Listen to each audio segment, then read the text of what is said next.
Administrative changes ఒకవైపు, రాజకీయ పదవుల నియామకం మరోవైపు నెక్స్ట్ 1 మంత్లో సెన్సేషనల్ అప్డేట్స్ ఉండబోతున్నాయి. ఆల్రెడీ కొత్త డీజీపీ అపాయింట్ అయ్యారు. ఇక జూలైలో కొత్త సీఎస్ రాబోతున్నారు. అంతకు ముందే పలువురు ఐఏఎస్ల బదిలీలు ఉండబోతున్నాయట. కొత్త సీఎస్ వచ్చాక కూడా ట్రాన్స్ఫర్లు జరగబోతున్నాయట. అడ్మినిస్ట్రేషన్ పరంగా ఈ డెవలప్ ఉంటే ఇక కేబినెట్ షఫ్లింగ్ కూడా కన్ఫర్మ్ అయిందంటున్నారు. సెంట్రల్ క్యాబినెట్లో క్యాస్ట్ బ్యాలెన్స్ ను పరిశీలించాక రాష్ట్ర మంత్రివర్గంలో బెర్తులతో షాక్ ఇవ్వాలని భావిస్తున్నారట. అటు ఆఫీసర్లు, ఇటు అమాత్యులు, ఎలక్షన్ టీం రాబోతోందా? రేవంత్ బృందంలో చోటు దక్కేదెవరికి?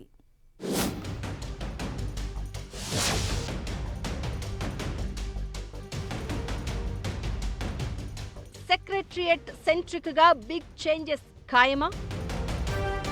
కొత్త డీజీపీ దూకుడు, కొత్త సీఎస్ కోసం వెయిటింగ్. సీఎస్ నియామకం లోపే కీలక అధికారులను బదిలీ చేస్తారా?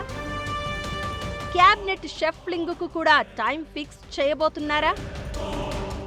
ఇటు ఆఫీసర్లు, అటు మంత్రులు, ఎలక్షన్ టీం రెడీ అవుతోందా? ఈ టర్మ్లో ప్రభుత్వానికి హాఫ్ టైం అయిపోయింది. ఎన్నికలకు ఇంకా 2.5 టైం మాత్రమే ఉంది. దీంతో సీఎం రేవంత్ రెడ్డి గేరు మార్చుతున్నారు. గ్రేటర్ ఎన్నికలు, ఆ తర్వాత ఎంపీటీసీ, జెడ్పీటీసీ ఎన్నికలకు వెళ్లి నెక్స్ట్ ఎలక్షన్ టార్గెట్ గా దూకుడు పెంచాలని డిసైడ్ అయ్యారట. ఈ క్రమంలోనే ఎలక్షన్ టీమును రెడీ చేసుకునే పనిలో బిజీగా ఉన్నారని అంటున్నారు. అటు అడ్మినిస్ట్రేషన్ పరంగా, ఇటు రాజకీయ నేతల పరంగా తన లైన్లో పనిచేసే టీమును సిద్ధం చేస్తున్నారు. ఈ క్రమంలోనే ఇప్పటికే కొత్త డీజీపీని నియమించారు. ఇక వచ్చే నెలలో కొత్త సీఎస్ కూడా రాబోతున్నారు. అన్ని అనుకున్నట్లు జరిగితే ఆగస్టు మొదటి వారంలో మార్పులు, చేర్పులతో కూడిన క్యాబినెట్ కొలువు తీరనుందనే టాక్ వినిపిస్తోంది. ఇదే జరిగితే సెక్రటరియట్ సెంట్రిక్ గా పెను మార్పులు ఖాయమన్న ప్రచారం ఊపందుకుంది.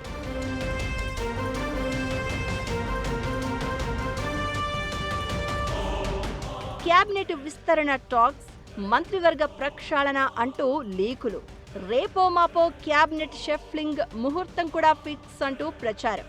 కట్ చేస్తే మంత్రివర్గంలో ఖాళీగా ఉన్న 2 బెర్తుల భర్తీపై క్లారిటీ లేదు. సిట్టింగ్ మంత్రులలో 2-3కి ఉద్వాసన, కొత్త వారికి అవకాశం అనే దానిపై అవుట్పుట్ బయటికి రావడం లేదు. జస్ట్ ప్రచారంతోనే కొత్త ఈక్వేషన్స్, లాజిక్స్ తెర మీదకు వచ్చి డిస్కషన్ పాయింట్ అవుతున్నాయి. కానీ సెంట్రల్ క్యాబినెట్లో మార్పులు, చేర్పులు ఉంటాయన్న ప్రచారం నేపథ్యంలో రాష్ట్ర మంత్రివర్గ ప్రక్షాళన ఖాయమన్న టాక్ వినిపిస్తోంది.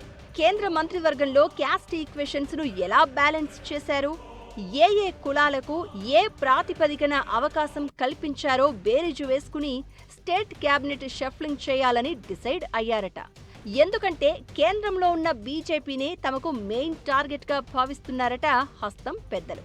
అందుకే సెంట్రల్ క్యాబినెట్ భర్తీని బట్టి అంతకు మించి అన్నట్లు క్యాస్ట్ ఈక్వేషన్స్ ను బ్యాలెన్స్ చేసి రాజకీయంగా బీజేపీని ఢీ కొట్టాలనేది రాష్ట్ర కాంగ్రెస్ ముఖ్య నేతల ఆలోచనగా చెబుతున్నారు. ఈ క్రమంలోనే మంత్రివర్గ ప్రక్షాళన ఖాయమని సంకేతాలు ఇస్తున్నారు.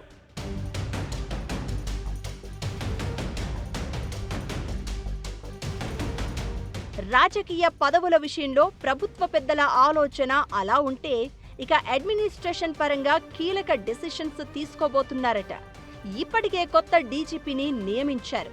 ఇప్పుడున్న సీఎస్ రామకృష్ణారావు ఎక్స్టెన్షన్ కూడా ఈ నెల చివరితో ముగియనుంది. దీంతో జూలైలో కొత్త సీఎస్ ఛార్జ్ తీసుకునే అవకాశం ఉంది. అయితే కొత్త సీఎస్ వచ్చేలోపే 7-8 మంది ఐఏఎస్లను ట్రాన్స్ఫర్ చేస్తారని అంటున్నారు. వీళ్లంతా ఈ ప్రభుత్వం వచ్చినప్పటి నుంచి ఒకటే శాఖలో, ఒకే మంత్రి పేషీలో తిష్టవేసి చక్రం తిప్పుతున్నారట. ఇందులో కొందరు ప్రిన్సిపల్ సెక్రటరీ స్థాయి అధికారులు కూడా ఉన్నారని చెబుతున్నారు.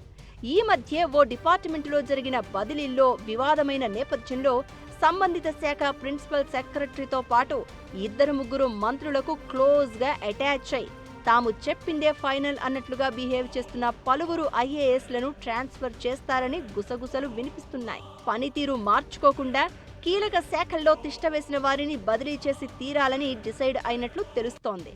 సేమ్ టైం కొత్త సీఎస్ వచ్చాక కూడా ట్రాన్స్ఫర్లు జరగబోతున్నాయట. ఇది రొటీన్ ప్రాసెస్ అంటున్నారు. మామూలుగా సీఎస్గా బాధ్యతలు చేపట్టిన అధికారి తన టీమును ఏర్పాటు చేసుకోవడం కొత్తేమీ కాదని, ఈ నేపథ్యంలోనే కొత్త సీఎస్ వచ్చాక బదిలీలు ఉండే అవకాశం ఉందంటున్నారు.